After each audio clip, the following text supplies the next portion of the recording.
नमस्कार, आप देख रहे हैं हमारा समाचार में आपके साथ मनीष कोदारा। देखिए, संसद में महिला आरक्षण बिल जो है पारित नहीं हो पाया, विपक्ष के द्वारा विरोध किया गया है।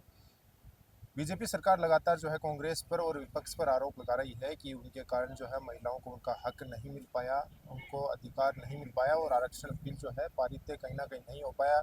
नरेंद्र मोदी ने भी जो है लाइव आकर कहीं ना कहीं महिलाओं से क्षमा मांगी है।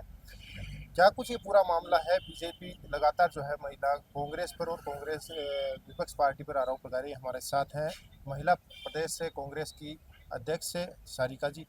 लगातार बीजेपी आरोप लगा रही है। अभी भजनलाल शर्मा जी ने भी प्रेस कॉन्फ्रेंस के जरिए जो है कांग्रेस पर आरोप लगाए हैं, विपक्ष पर आरोप लगाए हैं कि विपक्ष ने महिला आरक्षण बिल पारित नहीं होने दिया। क्या लगता देखिए, वो तो इस देश की जनता जानती है और खासकर आधी आबादी को पता है कि किसने बिल पारित नहीं होने दिया।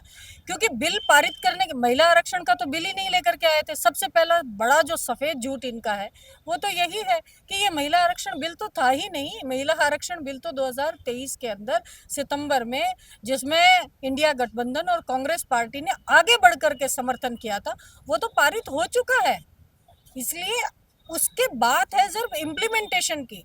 क्योंकि उस समय इन्होंने उसके अंदर ये पेच डाल दिया था कि ये महिला आरक्षण बिल हम पहले जनगणना और फिर उसके बाद में डिलिमिटेशन करने के बाद में हम इसको लागू करेंगे। अब जाने, जैसे नोटबंदी में और जैसे जीएसटी जब इन्होंने लगाया तो मोदी जी को सपना आया था। जाने इनको कौन सा सपना आया। मुझे ये लगता है कि 5 स्टेट के अंदर जो चुनाव चल रहे हैं और बंगाल और बिहार का जो चुनाव चल रहा है, उसको देख करके ये डर गए और इनको सपना आया है कि वो चुनाव बुरी तरीके से हार रहे हैं।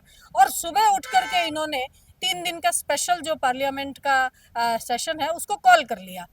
खड़गे जी ने, राहुल जी ने, सोनिया जी ने, सबने लिखा भी कि इतनी आनन फानन में बिना किसी तैयारी के स्पेशल सेशन बुलाने की क्या ज़रूरत है। अब क्योंकि बात ये थी कि बात इनका डर इनके सिर पे चढ़ चुका है। अब ये किसी भी तरीके से चाहते थे कि इस जो हमारा जो चुनावों के अंदर हमारे पैर के नीचे से जमीन खिसक गई है, तो माहौल अपने पक्ष में बनाए और इन्होंने सेशन बुलाया। आप ये देखिए कि इनकी बदनीयती देखिए कि जिस बिल के अंदर अमेंडमेंट लाने की ये बात कर रहे हैं, उस बिल को इन्होंने 3 साल में नोटिफाई भी नहीं किया। जब वो पार्लियामेंट के दोनों सेशन में पास हो गया था तो नोटिफाई करने, गजट नोटिफिकेशन करने की सरकार की ड्यूटी बनती थी, लेकिन वो भी इन्होंने नहीं किया और अपने भद्द पिटने के डर से उसको भी इन्होंने 16 तारीख की रात को उसको गजट नोटिफिकेशन उसका किया। तो शुरू से लेके जो बीजेपी है, महिलाओं को आरक्षण देने के मामले में इनकी नीयत में खोट है। ये दोगला व्यवहार महिलाओं के साथ कर रहे हैं, दोयम दर्जे का व्यवहार ये कर रहे हैं और इनकी मंशा ही महिलाओं को आरक्षण देने की नहीं है। है? महिला आरक्षण के नाम पर कहीं ना कहीं ये राजनीतिक षड्यंत्र था जो चुनाव का माहौल चल रहा है। 100%। और ये राजनीतिक षड्यंत्र ही इन्होंने 2023 में भी खेला, क्योंकि 24 में चुनाव थे। इन्होंने देखा कि ये बिल हम उस समय पास कर देते हैं और महिलाओं के वोट हम ले लेंगे और 24 के अंदर सरकार बना लेंगे। इन्होंने 19 में और 24 में दोनों में महिलाओं के इस आरक्षण बिल का आड़ लेकर के इन्होंने महिलाओं के वोट लिए। और अब फिर से बंगाल और तमिलनाडु के अंदर जो चुनाव चल रहे हैं, उन चुनावों के अंदर फिर से इन्फ्लुएंस करने के लिए ये बीच में लेकर के आए। आप इसे बिल की जो है सच्चाई कहीं ना कहीं एक तरह से ये हो गई है पूरे देश में कि विपक्ष ने जो है इसका विरोध किया, इसलिए बिल पारित नहीं हो सका। आप इसकी सच्चाई सामने लाने के लिए कल बड़ा आंदोलन की चेतावनी दी है, किस प्रकार सामने लाओ? देखिए, सामने तो अगर जनता ये मानती कि इस बिल को कांग्रेस ने पास नहीं होने दिया, तो मोदी जी को आकर के राष्ट्र के नाम बीच इलेक्शन के अंदर संबोधन करने की क्या जरूरत थी। जनता तो मान ली। लेकिन इनको पता है कि जनता को ये पता है और आप बिल्कुल एक्सपोज हो चुके हो कि आपकी मंशा महिलाओं को आरक्षण पार्लियामेंट में और असेंबली में देने की नहीं है। इसलिए इनको देश के नाम संबोधन चलते चुनाव के बीच में। और चुनाव आयोग तो कुछ अपने एग्जिस्टेंस ही पता नहीं कहाँ खो चुका है, उसको तो दिया लेके ढूंढो तो भी नहीं मिलेगा।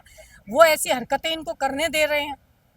या राष्ट्र का नाम जो संशोधन, जो राष्ट्र के नाम जो संबोधन था उसमें भी आप देखो कि इनकी भाव भंगिमा, इनके चेहरे का, इनकी बॉडी लैंग्वेज ये बता रही थी कि ये थक चुके हैं, इन्होंने अपनी हार स्वीकार कर ली है, ये एक्सपोज हो चुके हैं और इनके सारे भ्रम टूट चुके हैं। महिला कांग्रेस जो है कॉन्फ्रेंस की जो बात रखी थी, किस प्रकार से सामने ला रही है? कल भी बड़ा आंदोलन की आपने चेतावनी दी है, किस प्रकार आंदोलन होने वाला है? देखिए, ये जो एक नैरेटिव बनाने की कोशिश कर रहे हैं, नाकामयाब कोशिश कर रहे हैं। हम इनको बताएंगे। हम पूरे प्रदेश के अंदर ब्लॉक स्तर तक इस बात को महिलाओं को लेकर के जाएंगे कि ये आपका हक रोक रहे हैं।